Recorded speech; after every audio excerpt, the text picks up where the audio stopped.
Welcome to Bottom Up, a monthly podcast dedicated to issues and topics of interest to young lawyers in Wisconsin and beyond. I'm Emil Ovbiagele. And I'm Kristen Hardy, and we're your hosts. This is the Bottom Up Podcast. Hello, listeners. Long time no speak. How are you, Emil? Yeah, your voice sounds weird on this podcast now. It's been a while since you've heard an episode. Geez. Where you been? Where you been, huh? I'm a busy bee. I was supposed to be a guest host that turned into a real host, and yeah, I'm a busy bee, but it's really nice to be back here with you all. You haven't had time for us.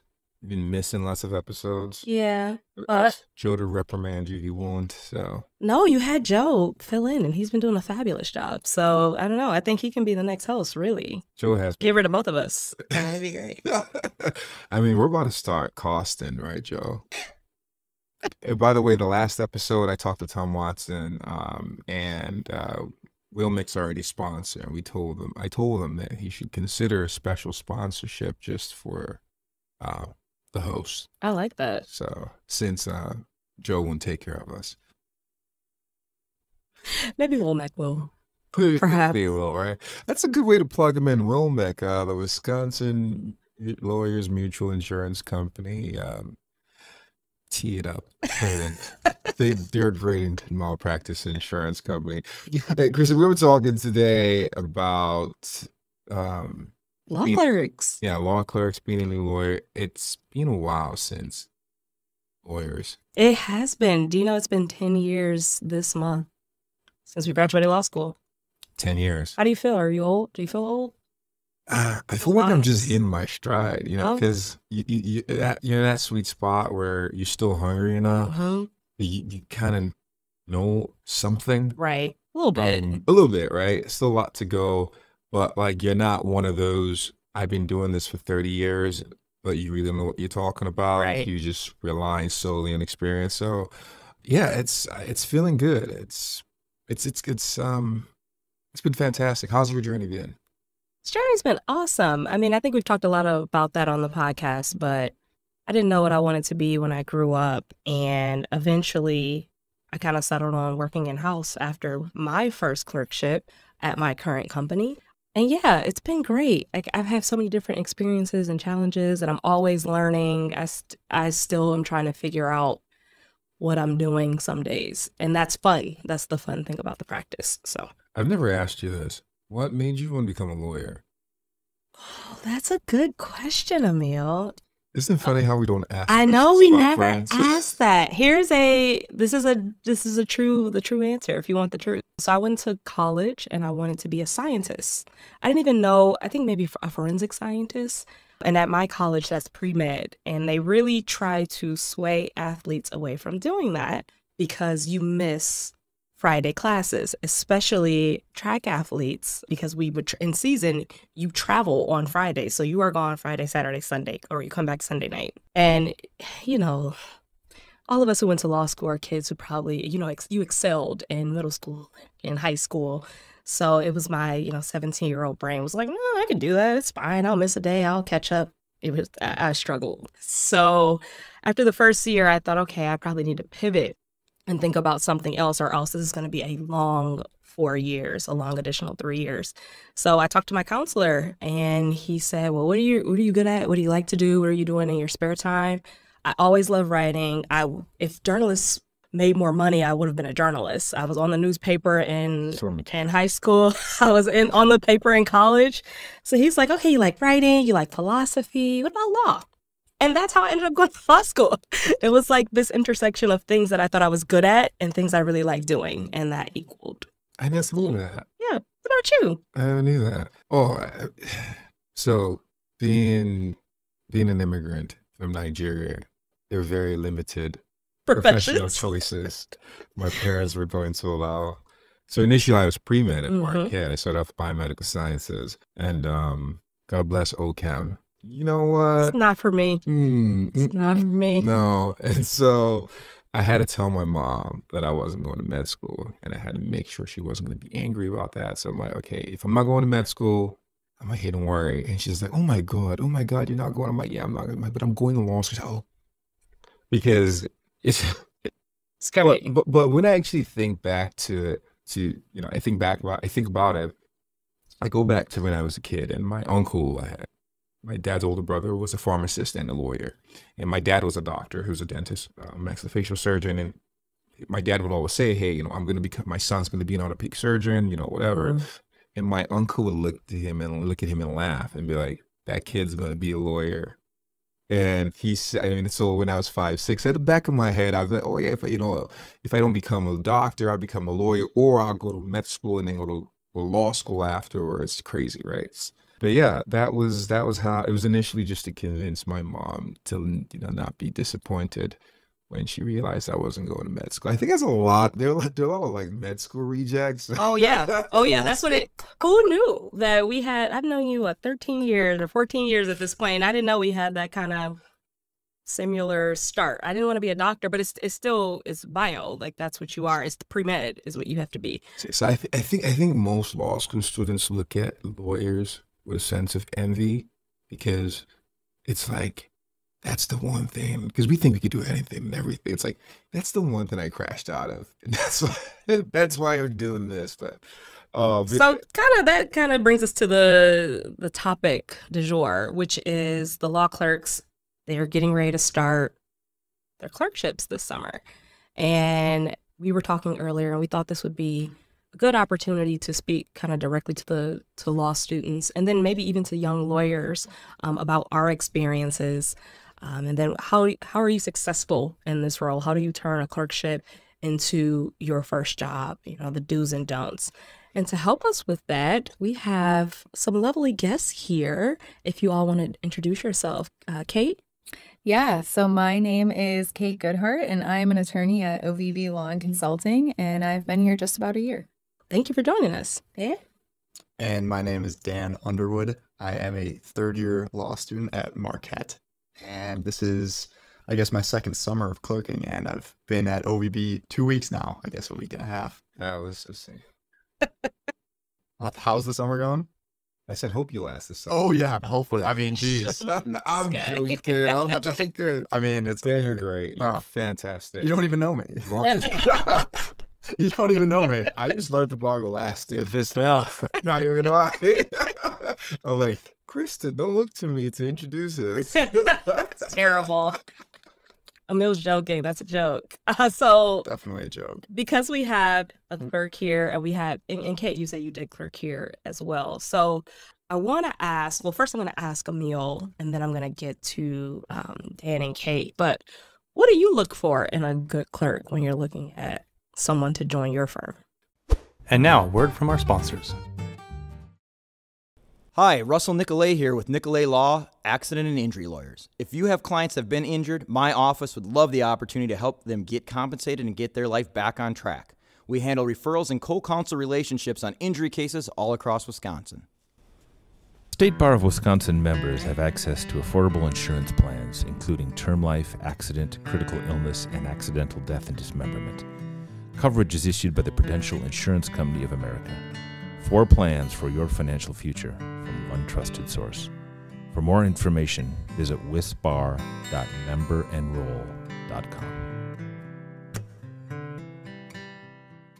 Created by Wisconsin lawyers in 1986 to protect the financial future of lawyers like themselves and the clients they serve, Wilmick continues to demonstrate a leading commitment to Wisconsin's legal community. No company is more trustworthy than Wilmick when you're facing a legal malpractice claim. Put your trust in your premium with an insurance company that supports Wisconsin legal associations and events. Wilmick, insuring and supporting the legal community since 1986.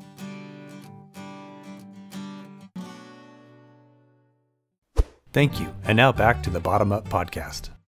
So the number one thing we're looking for is, are they teachable, right? Most times when we hire on law clerks, there is always a possibility that they are going to stay on. And we've had, I would say, probably half of our law clerks across the years eventually work at the firm as associates at some point. And so we're looking for, hey, are they teachable? Are they dogged? And did they just have that work ethic? Because I think those 3 things are things you can't teach. Everything else on some level can be taught, like writing better, advocating better, taking a deposition, going through discovery, drafting discovery, reviewing contracts, that can be taught. So, and it's kind of hard because unfortunately, you know, everyone comes into interviews with their tailor-made perfect questions and answers to questions.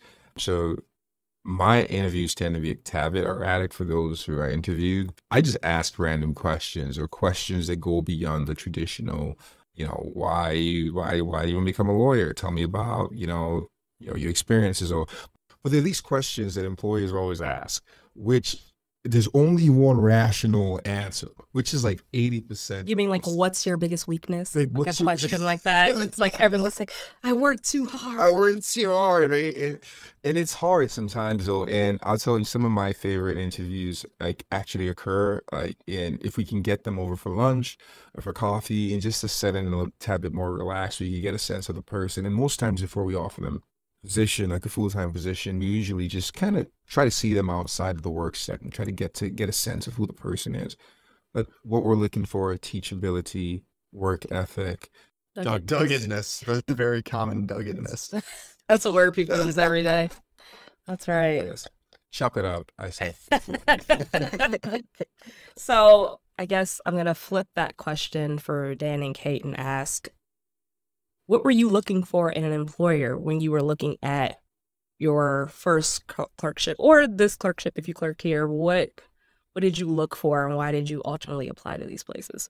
The thing that I was most drawn to by OVB, I would say, is the size of the firm. I had previously clerked at a very large national firm, and I just knew that wasn't for me. I wanted a place that I could have mentorship. I would be embraced. I'd be able to have a lot of different experiences and litigation and transactional work. And I was just looking for that opportunity that I didn't see or I didn't have previously. So that I think was the biggest thing, the biggest draw to OVB. And this is just first clerkships in general, because this isn't their first. Whatever you answer any way you like. I think that one thing you have to look for is just the people and the mentorships that'll come from that opportunity. If you go somewhere and there's not going to be, the work, there's going to be work everywhere you go. And I think that one thing you need to really look for is someone that'll give you the opportunity to learn how to go through this process, because it's kind of just unlike anything else.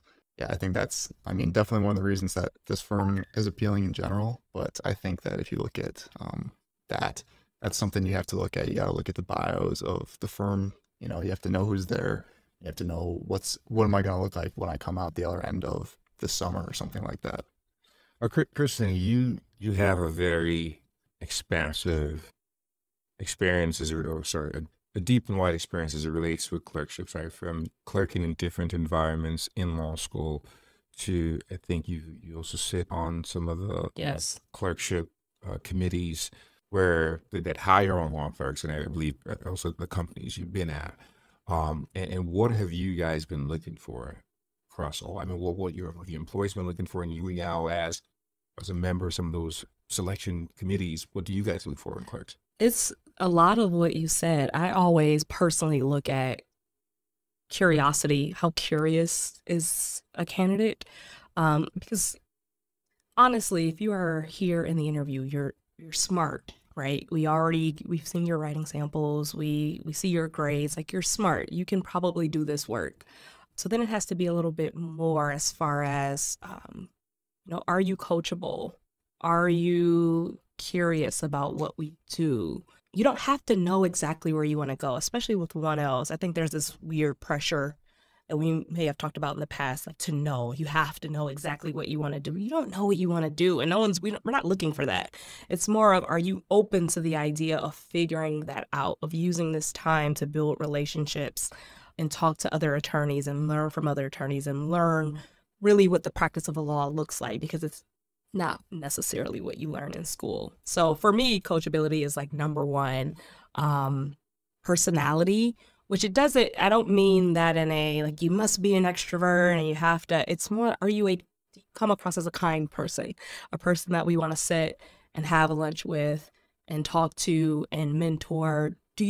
Are you likable in that sense? Not that you have to have I'm not looking for a stereotypical personality or a specific personality. It's just, are you a person that other people want to be around? Or are we going to have to explain away, well, it's the clerk? Oh, she might say, like, we don't want that pressure as a committee. So those are just some of the things I look for. It's interesting you mentioned personality. I oftentimes am blown away with clerks who have willing to take certain risks, either with their cover letters or with their actual interviews. So, for example, from time to time, you would put out a law clerk posting or an attorney job posting and tell potential applicants what we expect in the write-in sample, and it'll be in there. Specifically, I don't want you to rehash your resume. Tell me something interesting about you. I'd much rather hear about you climbing the Mountain Everest or getting fired, in fact, than something so boring as it relates to, hey, I did this. And the keywords. It's gotten to the point where I can almost tell the advisor that there was a time back then, and the advisor at the particular law school who helped you craft that cover letter. And I was just like, it's such a wasted opportunity. Like, tell me something about you. And this will be on the job posting, and you will still receive warm cover letters. So all of a sudden that tells me you don't pay attention to detail. Right. Right. And when I have interviews, I also try to, again, like I said, if I see them taking certain risks and go in certain places, calculated risks, right? Well, that enough information where it's not overly too personal, but gives the interviewer a sense of who you are and tells me that, you know what, I can differentiate you. Because my father used to say this, right? Hate you, love you, whatever, be memorable. Because half the chance or half the goal is to be memorable, being memorable at the application phase, being memorable during the interviews, being memorable while being a law clerk, and being memorable as a younger attorney, right? And obviously in the right way, you don't be memorable for bad things. But if stuck with two options of being memorable for good and bad, just be mediocre and boring. But I think that employees need to infuse a little bit of that freedom or advocate that freedom for law clerks and law students, so that way they're stressed being there. Right. So you've worked in more structured environments, Kristen, in-house, and I clerked for a judge. And you've worked at several large companies, right, with law departments that could qualify as large law firms. Right. In your interview processes, or as a younger lawyer or as a law clerk, were you given the freedom or afforded the freedoms to be you in terms of displaying your personality, or at least bringing your most important selves? I don't believe in the whole bring your whole self to work. Your most important selves to work. Were you given that opportunity? I think so. And let me clarify that statement. When I said I clerked for a judge, I interned for the judge. We're talking about clerkships. I did not clerk after I graduated. So my first year, I worked at Northwestern Mutual, and there that is a large law firm. It's a large law department, and they start you off. We still do this right now, with all of these lunches with different attorneys. And I was so afraid, like, what am I going to talk about? I was so terrified of, I don't have anything in common except we went to law school with the people that you're sitting me in front of. We're just so different. What am I going to talk about? And I found my rhythm. I was able to I'm not shy, but I felt uncomfortable in that entire situation. And it helped me craft what I wanted to say. And I know who I am. I've always known who I was, but I was able to put that in the context of a professional. So yes, everywhere I've worked, I've had the opportunity to bring my personality and myself to work. I'm curious for Kate. I know you said you worked in-house your first summer. How did that differ? If you've had that same experience first, where you felt like you could bring yourself to work, and then how that differed from a private practice firm? Yeah, I would say So my two clerkships, one, like you said, was in-house, one was at a law firm, and I would say there was a very stark difference. I would echo exactly what you said. In-house, you get a lot of different personalities. You're not only working with the legal team, you're working with all the different departments and sectors, things like that. And I thought I was really able to shine and bring my personality, just interacting with all those beings, personalities, things like that. When I then clerked at a law firm, it was more black and white, what you would think of as a law firm. I wasn't able to shine as much in that clerkship, so I thought it was really interesting comparing those two experiences. I don't think either one was better than the other, but I definitely did see my personality shine through more in-house.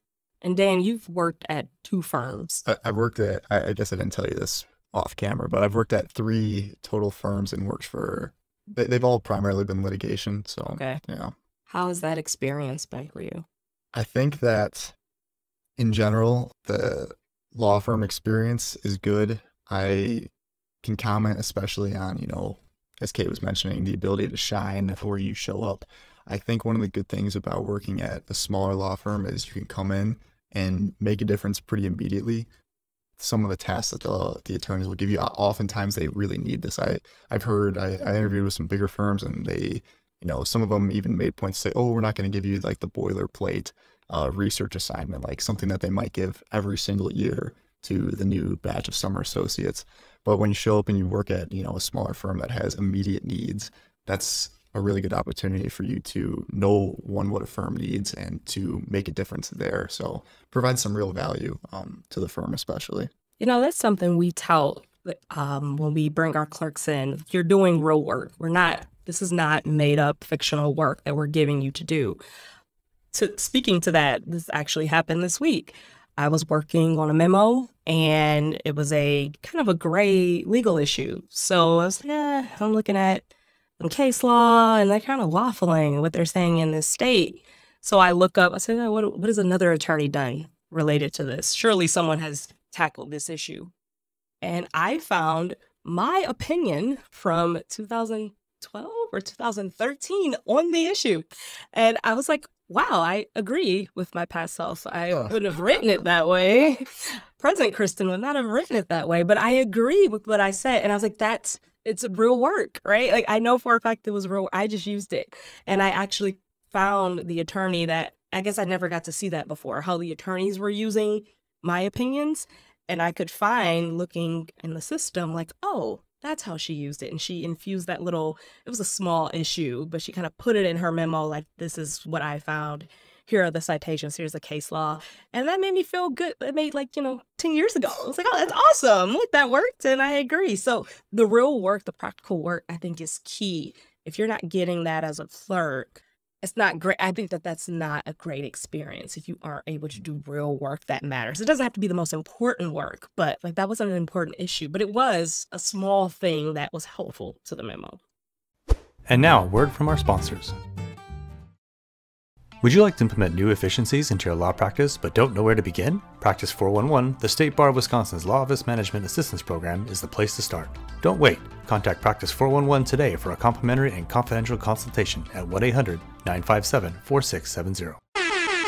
Attention Wisconsin attorneys! Are you tired of lugging around those bulky brown binders? Then say hello to Books Unbound. With a fast and user-friendly interface, your legal research just got easier. Take notes, bookmark, and access primary law resources with just one click. Books Unbound is your one-stop shop for all your legal needs. Visit booksunbound.wisbar.org and unlock the power of knowledge today.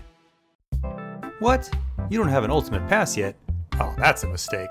Find out why at wisbar.org/ultimatepass. Thank you, and now back to the Bottom Up podcast.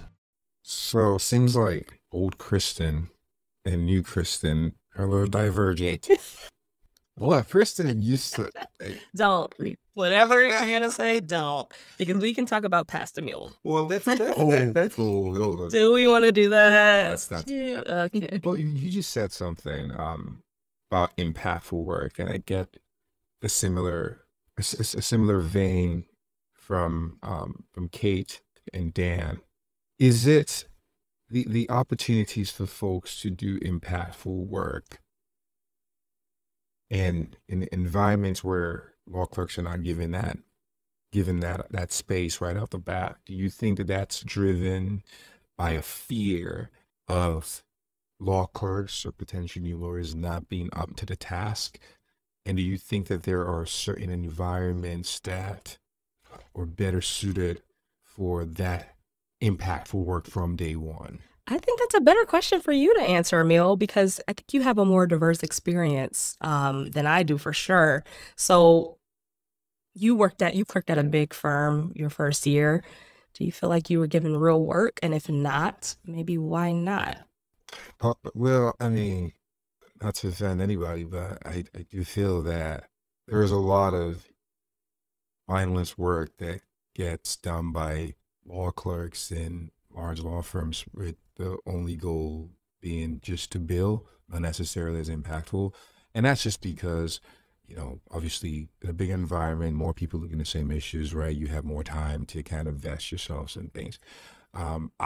Although I talked to you about this, I said, on some level, the law is primarily in a very inefficient way, in a very inefficient industry, because part of the ways law firms make money, especially when they get really large, is to throw multiple people at the exact same problem. Because if you think about it, right, if every attorney bills a certain amount per hour, the only way to grow that is to have more people billing for that same hour.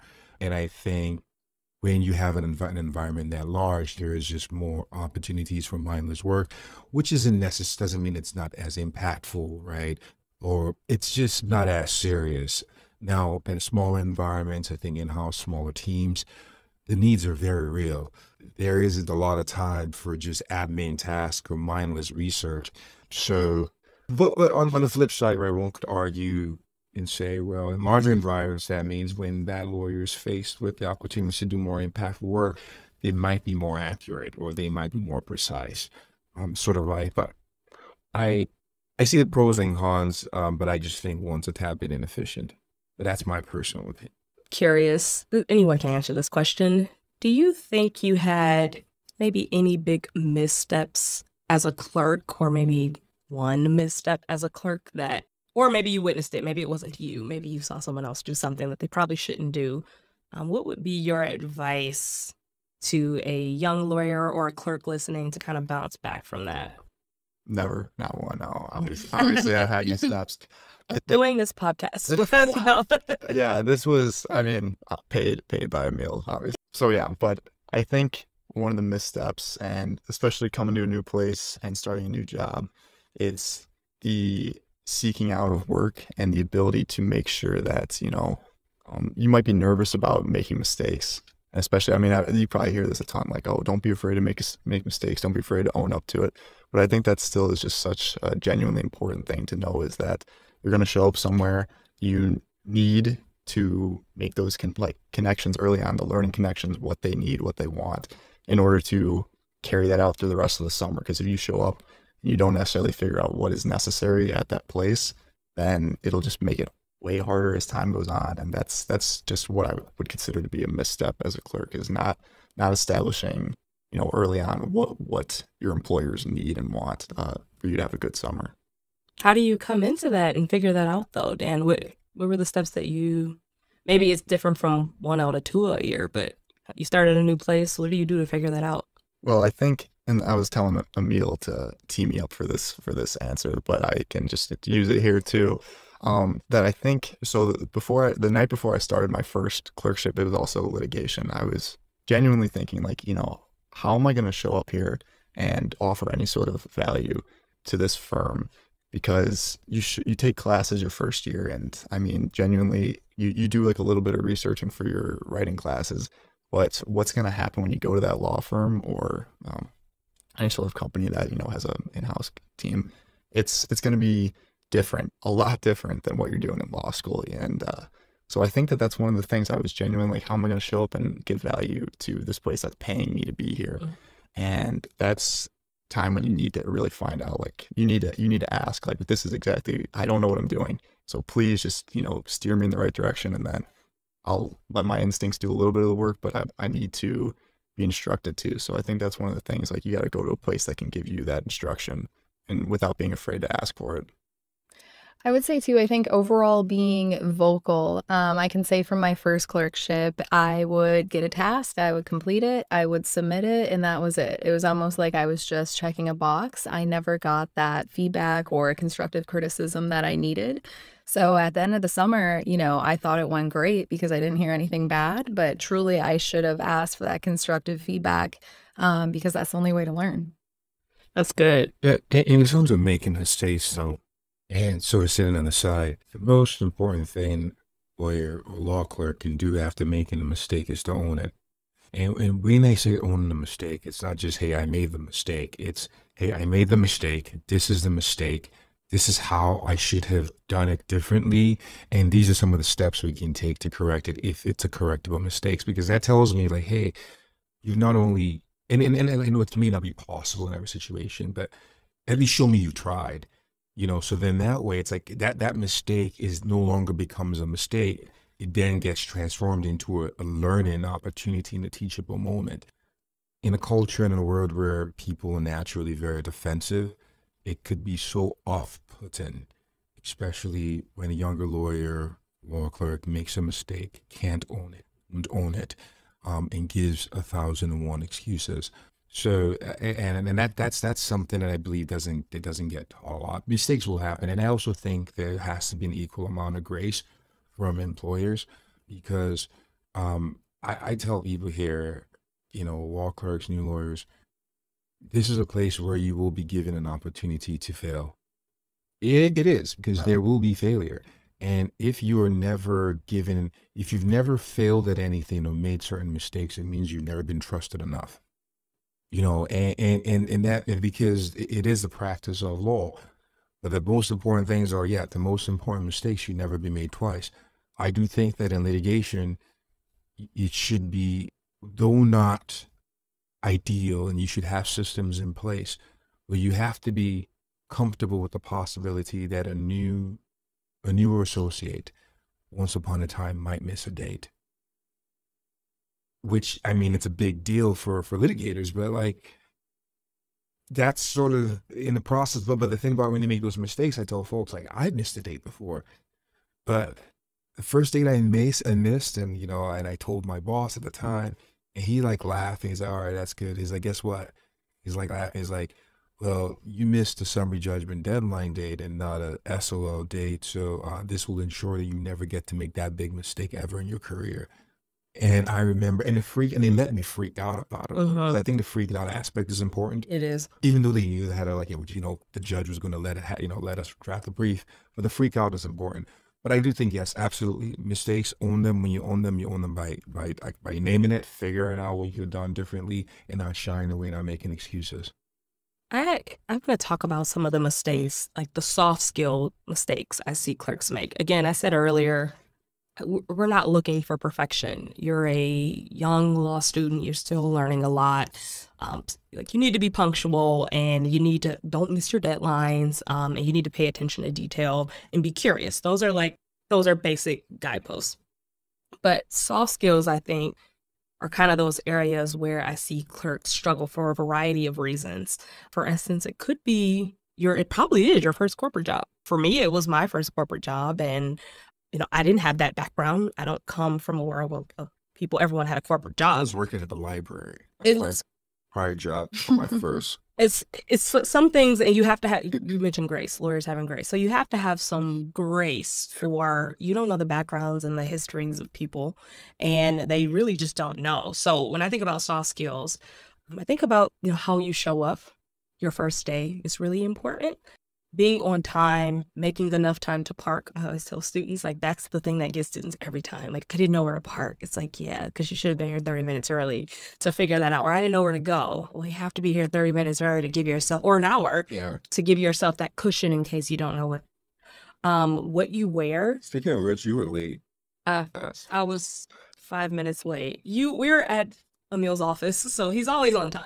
I think sometimes students get in their head about what to wear, because that is like, what's the corporate outfit supposed to be? And then you see guys come in with like the wool suit. It's summer. And you're like, I always go with comfort. Like, don't be slovenly, like, iron your shirt.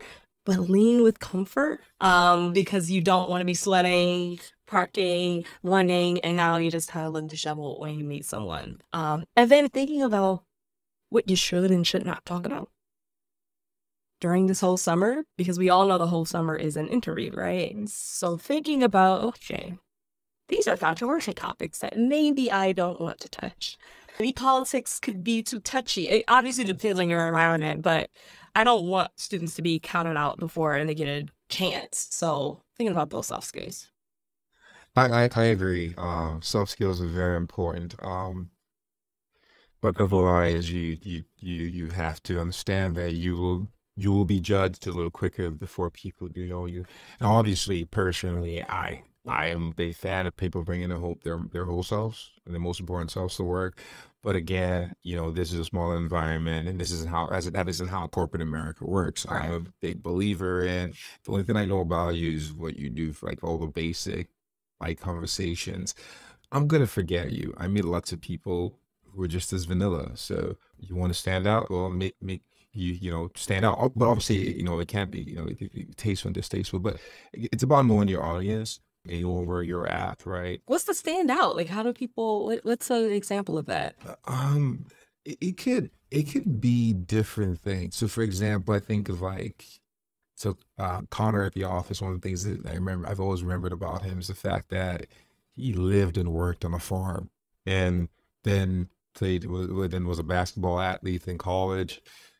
Has this very unique background, and then he's in law school, and from time to time we would say certain things and he'll infuse his farm knowledge into it and things like that. And it's different, right? I guess we get a sense of who this person is. Think of like Austin, for example. Austin, who's our firm administrator, he's a firebrand, activist and very passionate about certain issues. And I just know that he has an opinion on that, a very thoughtful opinion on things, right? And the way he delivers it.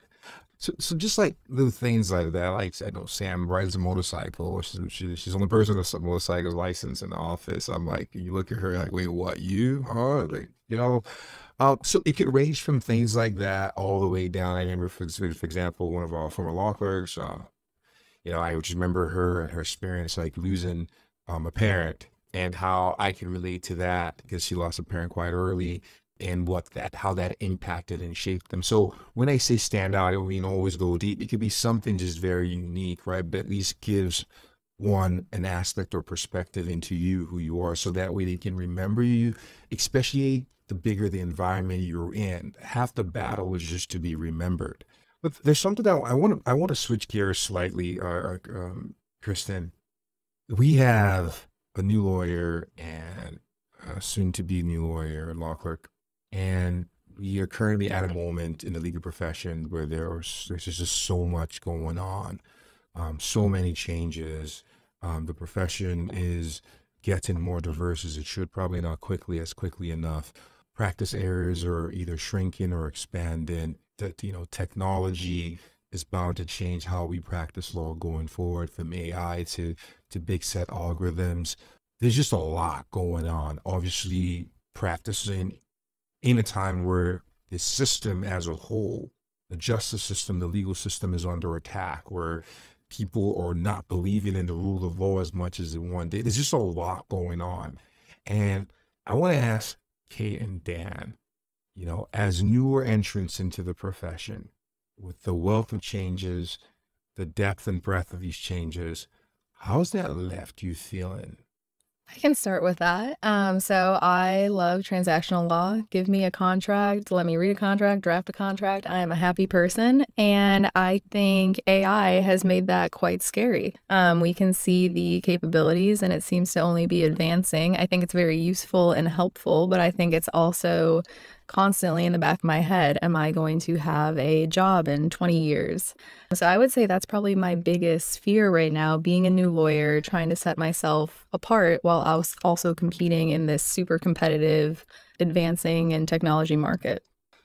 Maybe this is the thing that you guys are saying, be careful about talking on the podcast, but I think, I've never known law any other way. This is what I know.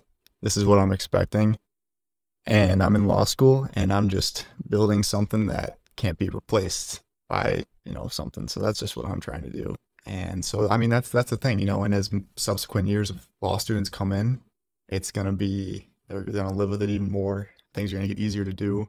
But yeah, I think that's just, that's the reality of it now, is that we're not even going to have a chance to, I don't know, we're just going to have to live with it and adjust to it. And it's something that I don't know what's going to happen to it, but yeah, I'm not going to know it any differently. So. And now, a word from our sponsors. Created by Wisconsin lawyers in 1986 to protect the financial future of lawyers like themselves and the clients they serve, Wilmick continues to demonstrate a leading commitment to Wisconsin's legal community. No company is more trustworthy than Wilmick when you're facing a legal malpractice claim. Put your trust in your premium with an insurance company that supports Wisconsin legal associations and events. Wilmick, insuring and supporting the legal community since 1986. State Bar of Wisconsin members have access to affordable insurance plans, including term life, accident, critical illness, and accidental death and dismemberment. Coverage is issued by the Prudential Insurance Company of America. 4 plans for your financial future from one trusted source. For more information, visit wisbar.memberenroll.com. Hi, Russell Nicolay here with Nicolay Law, Accident and Injury Lawyers. If you have clients that have been injured, my office would love the opportunity to help them get compensated and get their life back on track. We handle referrals and co-counsel relationships on injury cases all across Wisconsin. Thank you. And now back to the Bottom Up Podcast. That's a good point. I think it's always like doom and gloom for the profession of law when something new exists, right? Because Emil, do you remember when we were learning research and writing, that's when Westlaw Next was new, right? Easy searching, you don't have to do all these things. I remember because that's what I used in that summer was Westlaw Next. We still had to learn, I don't know if the students, you guys still go to the library, right? You have to learn. No. Oh my goodness. You don't have the book exercise that you have to go to the library and go pick Oh my goodness. or VLR? No. One of my the two experiences I have with books in law school. One time, I think it was maybe like the third week, like at Marquette, you have your first year law class or your first year law or legal analysis and writing, and there's like a research librarian that comes in one of the weeks and talks to you and shows you like, oh, this is how you research. She brought the books and she said, okay, we have these, and then she just like put them away. Let's not. But the one time I see books often is I took both of Dean Kearney's classes, and he will pull out the Wisconsin, the reporters. He'll pull out all that stuff several times during the year. So he's the only person I've seen like thoroughly use them. I am floored. I'm going to venture and say that you've probably never been in a library, Dan. A library? Yeah. Oh, yeah, I've been in a library. but the one person, I'll tell you that, I was in a library, Joliet, Illinois Public Library. And someone came up to me, and I was probably like 17 or 16, and someone came up to me and they're like, oh, like, what are you doing here? I'm like, what do you mean I'm reading a book? Like, what am I supposed to be doing? I'm at the library. So. Yeah, that is so true. It's like, I remember Leroy, is that you had the Boolean searches and how you did it with the old whatever, and then you have this like Westlaw Next, That's right. ADV Advanced. You know what? You should get Westlaw to sponsor us. We're talking about that. And Lexus Plus, Lexus Nexus Plus. Wait, so were either of you on journals? Yeah. Well, then, did you know how to like book pull? I mean, yeah, I've done, but I mean, but that to me, that's outside the scope of what like a normal like law student experience would be. Like if you're doing your first year writing courses, you're not going to need to go pull the books. Right. But if you're on, journal, and like my first assignment of the fall last year was, there was an article in the Marquette Law Review that had to do with Supreme Court, the Wisconsin Supreme Court, like, factions, kind of how it's very fractured. And so these were cases back to like literally 1860. And so we were pulling those out because they were actually just like not properly reported on West and Lexus. I say microfiche. Is that Microfiche. thing to you? Oh my God. I apologize. I'm one of those people because I thought that you at least had to still teach the library aspect of this.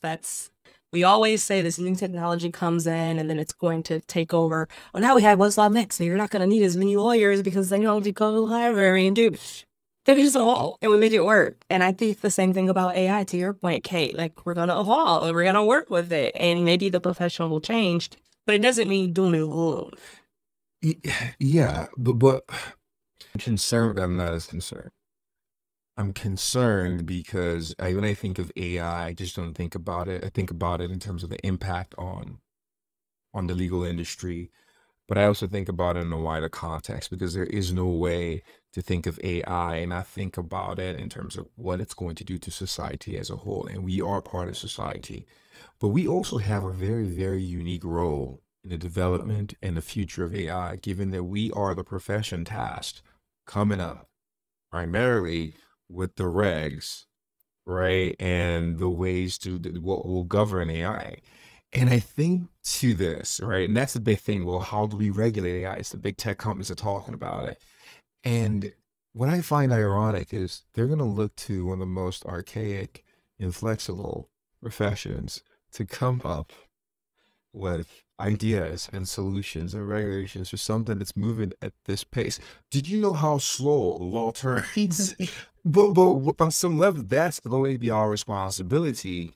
And we can't even figure it out. I mean, we're trying to figure out how to use it or how to implement it or govern it in terms of the legal profession of itself. And I'm not impressed with the pace that's going.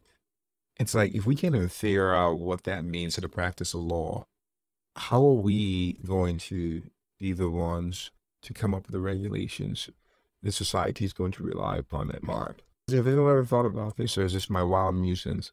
I mean, in my legal understanding will be different, but I mean, I think that the big change will come after it's gone too far. I mean, that's probably most of laws, you know, it goes to a point where, okay, now we need to scale it back a little bit. So it's going to be hard to regulate as it's moving forward. But, you know, maybe there'll just be a point where it's too much. So just to drive a point, think about the impact on litigation, for example, in terms of the abilities to fabricate evidence, right? You now have AI that can talk like you, Kristen. I don't think I'm ready to vet that yet, right? Like, you know, in terms of contracts, in terms of even handwriting, very soon I can imagine an AI software that can practically copy a signature.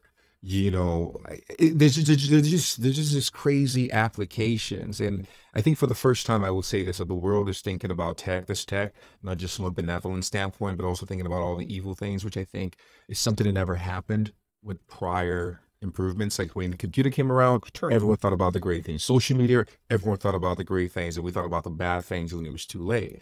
But even with the acknowledgement that this could be messed up and could have some adverse impacts on how we live life, I still am a little disappointed in the pace of regulations. Because all we hear is we need regulations, but there's nothing. And this thing's moving. I mean, the versions of ChatGPT, for example, Right. in the last 2 years, still no comprehensive regulatory framework. I think it's still, we weren't there for some of this other innovation, right? Like some of this major innovation. When the computer came around, when the computer was like a household, everyone had one. Yeah. Like we were children, right? So I don't know what people were saying from the evolution from a typewriter to a computer, or from handwritten notes to a typewriter. I don't actually know. I think it's difficult to say affirmatively, like people weren't learning about the bad. They were. That wasn't there. I'm sure they were. I'm sure someone was worried that it was bad. But you're absolutely right, Emil. The law moves at a snail's pace. I mean, look, privacy is one of those areas where I look at, like, we still don't have our arms fully wrapped around that. And Practicing that for a long time. I do not know. I'm not practicing privacy. They used to. I did investigations. I did like for property theft, but not privacy. It was just the bunch of the one. Maybe it was an investigation, the theft, but not privacy. But that, again, that area is constantly moving, and it's not.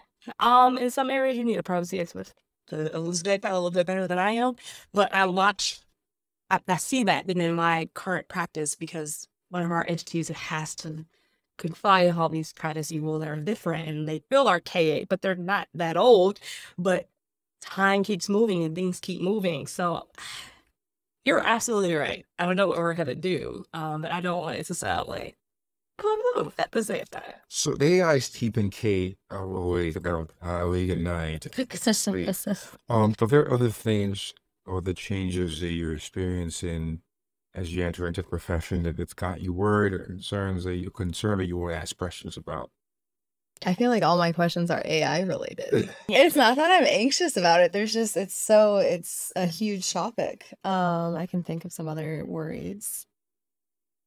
Let me ask another one, Kate. You've been practicing how for a year, just over a year. Has the profession lived up to what you expect so far?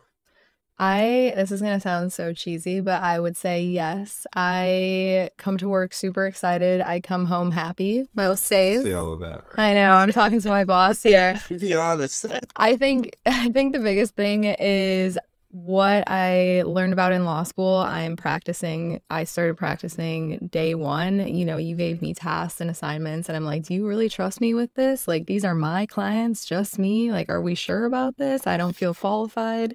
But I think I think a lot of people feel this way. We really just hit the ground running and you really get a sense of gratitude. You know, we've worked so hard for so many years, so it feels really good to be doing something that I've worked so hard for.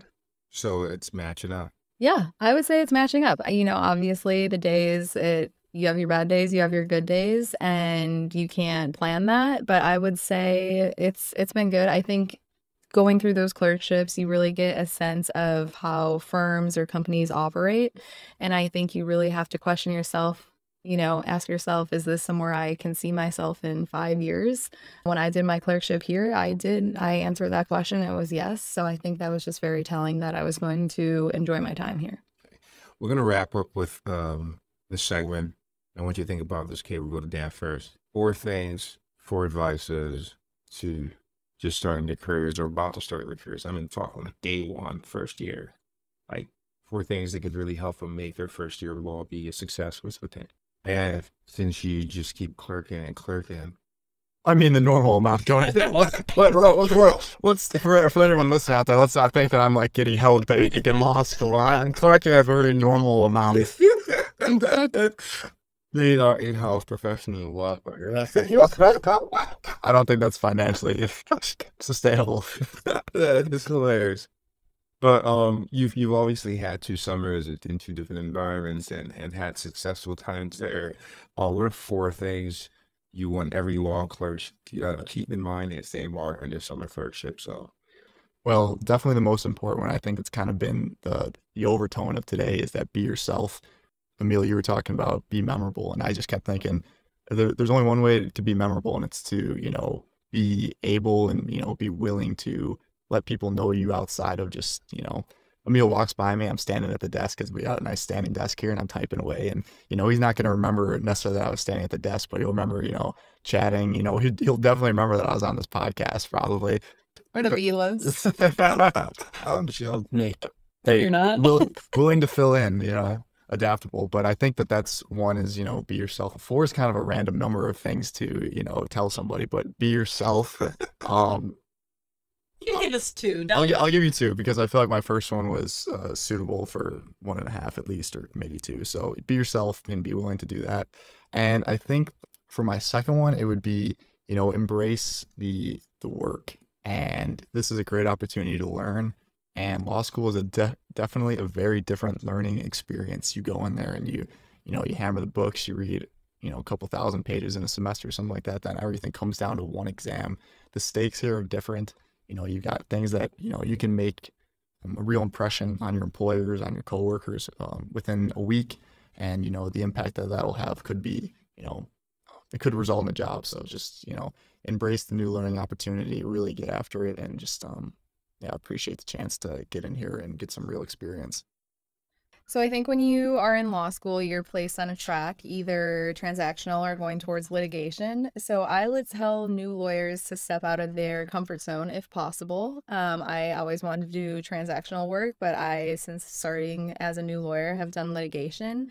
And I was surprised. There's a lot of areas that I do like, and I'm learning a lot. So I would say definitely, step out, try new things. The second thing would be ask questions. Don't be too annoying, but don't be afraid to ask your mentors, your supervisors questions. I think that's the best way you're going to learn and, grow as a new attorney. Another thing that I need to do better, but I've been trying to this year, is get involved. I think volunteering, getting involved in your local organizations, pro bono, things like that. I think it's really helpful to have lawyers and friends that are in a similar situation as you. It's helpful to just enjoy your career and learn from them as well. And then the last thing I would say is be resilient. You are going to have really hard days. You're going to have really good days, and, keep your head up and learn from those. That's awesome. I'm really impressed by both of you. Emil, look at you making good hires. No, It's actually Sam. we are so It actually was. Emil forwarded my email to Sam when I was like, hey, do you guys need a clerk? Spam. The firm has always been built on those principles as a firm started up by younger lawyers who were younger lawyers when they started the firm. I try not to forget what I needed, my fears, and we try to de-emphasize that. Try to infuse those concerns in how we mentor them, and all that. But I just really think that the profession will be saved by young lawyers. I think about everything else that's happening at the bar, or at the profession in general, with the profession in general. The strides that we made, I think they've all come from newer ideas being infused into the bar. And so I know AI keeps Kate up at night, but I will bet on the newer generation of lawyers as being the ones that solve it all.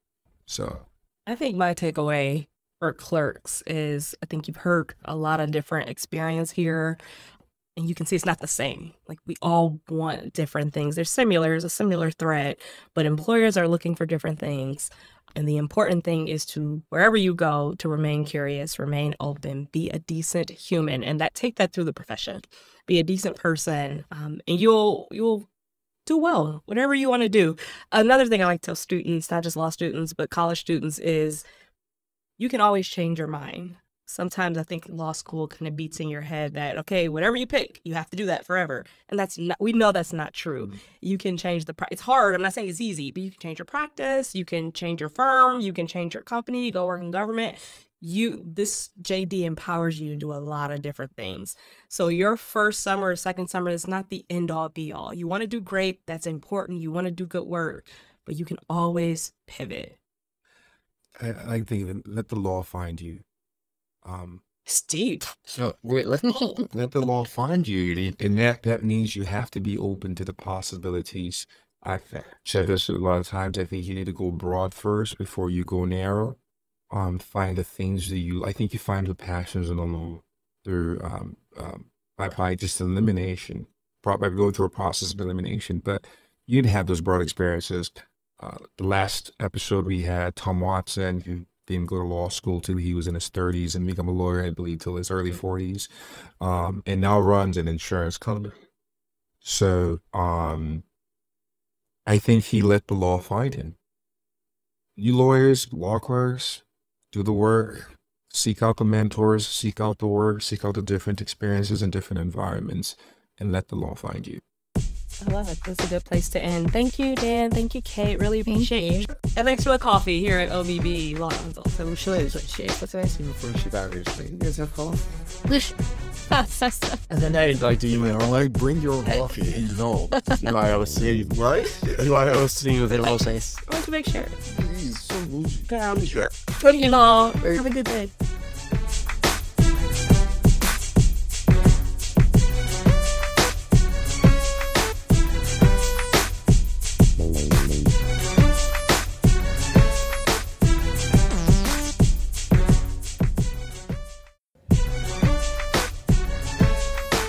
Thanks for listening to our podcast. If you have a topic you'd like us to explore, let us know.